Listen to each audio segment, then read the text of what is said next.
बिस्मिल्लाहिर्रहमानिर्रहीम। अस्सलाम वालेकुम माय लवली फ्रेंड्स, कैसे हैं आप? मैं हूं ज़ीशान शमस और आप देख रहे हैं पाक विज़ मलेशियन फूड यूट्यूब चैनल। दोस्तों, आज मैं आपके लिए लेके आया बहुत ही मजेदार ढाबा स्टाइल पालक गोश्त यानी साग मीट की रेसिपी, जो खाने में बहुत ही ज्यादा टेस्टी है। और मैं आपको बताऊंगा बहुत ही सिंपल और इजी तरीके से पालक गोश्त बनाना। तो वीडियो की तरफ बढ़ने से पहले आपसे रिक्वेस्ट है कि वीडियो को लाइक, शेयर और चैनल को सब्सक्राइब करके बेल आइकन जरूर प्रेस करें। तो चलिए रेसिपी शुरू करते हैं।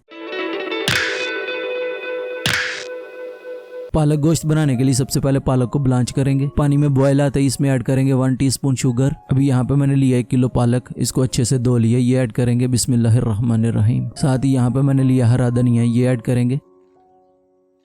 और स्पाइसी करने के लिए 4 हरी मिर्चें, ये भी ऐड कर देंगे। अभी पालक को 3 से 4 मिनट तक बॉयल करेंगे ताकि अच्छे से सॉफ्ट हो जाए।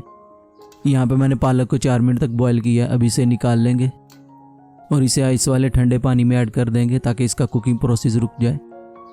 अभी इसे अच्छे से ठंडा कर लेंगे।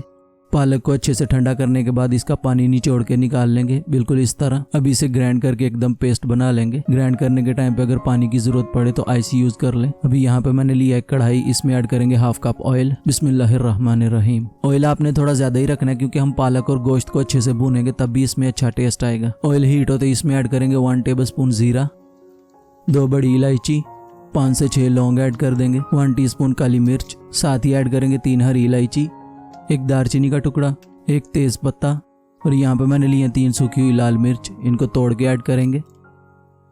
थोड़ी देर इनको तिड़कने देंगे ताकि इनका फ्लेवर अच्छे से रिलीज हो।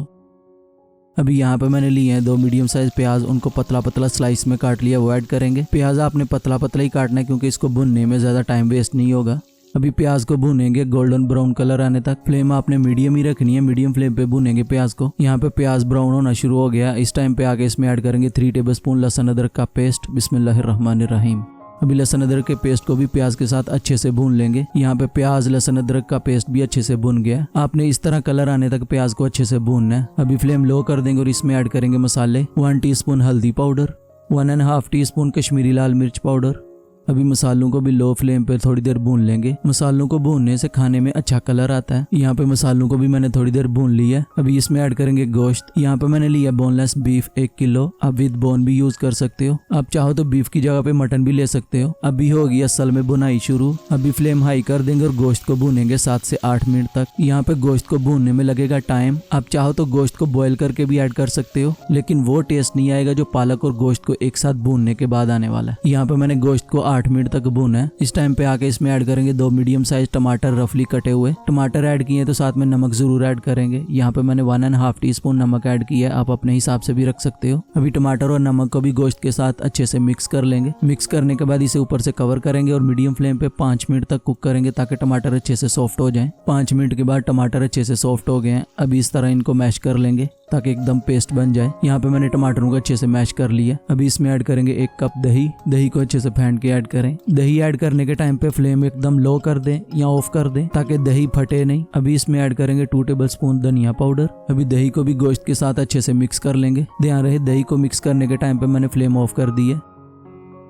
मिक्स करने के बाद फ्लेम ऑन कर देंगे और इसे ऊपर से कवर करके 5 से 6 मिनट तक कुक करेंगे लो फ्लेम पे। 6 मिनट के बाद माशाल्लाह दही अच्छे से पक चुका है, इसने ऑयल भी छोड़ दिया। अगर गोश्त की बात करें तो आप देख सकते हैं गोश्त अभी गलना शुरू हुआ है। गोश्त का सॉफ्ट होना बहुत जरूरी है। अगर आपने इस टाइम पे पालक ऐड कर दी तो गोश्त सॉफ्ट नहीं होगा। अभी इसमें ऐड करेंगे गर्म पानी। पानी आपने गर्म ही ऐड करना है, ठंडा नहीं करना, नहीं तो गोश्त फिर से हार्ड हो जाएगा। अभी इसे ऊपर से कवर कर देंगे और लो फ्लेम पे 20 मिनट तक गोश्त को गलने के लिए छोड़ देते हैं। 20 मिनट कुक करने के बाद अगर हम गोश्त की बात करें तो माशाल्लाह गोश्त काफ़ी हद तक सॉफ्ट हो गया है।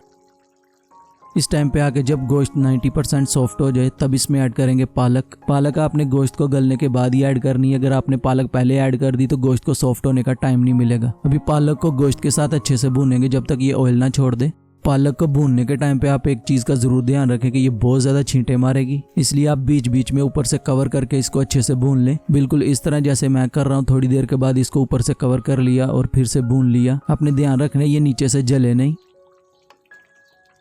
यहाँ पे मैंने पालक को 10 से 12 मिनट तक भूना है और माशाल्लाह अच्छे से ऑयल छोड़ दिया पालक ने।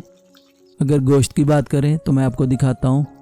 माशाल्लाह देखें कितना सॉफ्ट हो गया। पालक भी अच्छे से भुन गई और माशाल्लाह बहुत प्यारी खुशबू आ रही है। इस टाइम पे आके आप नमक भी चेक कर सकते हैं। अगर करी पतला करना चाहें तो पानी ऐड करके ऊपर से कवर करके लो फ्लेम पे 5 मिनट तक कुक कर लें। इसको मजीद टेस्टी बनाने के लिए इसमें ऐड करेंगे 1/2 टीस्पून गरम मसाला, 1 टीस्पून कसूरी मेथी, थोड़ा सा चॉप किया हुआ हरा धनिया और लास्ट में 2 हरी मिर्च को मैंने दरमियान से काट लिया, ये ऐड करेंगे। अभी इसे मिक्स कर लेंगे और मजीद 2 मिनट तक कुक कर लेंगे। माशाल्लाह मज़ेदार पालक गोश्त या साग मीट इज़ रेडी नाउ। अगर आपको पालक गोश्त की रेसिपी अच्छी लगी तो वीडियो को लाइक, शेयर और चैनल को सब्सक्राइब करके बेल आइकन जरूर प्रेस करें। मिलते हैं एक नई मज़ेदार रेसिपी के साथ, तब तक के लिए अपना बहुत सारा ख्याल रखें, हमें दुआओं में याद रखें। अपने भाई को दीजिए इजाज़त। अल्लाह हाफिज़।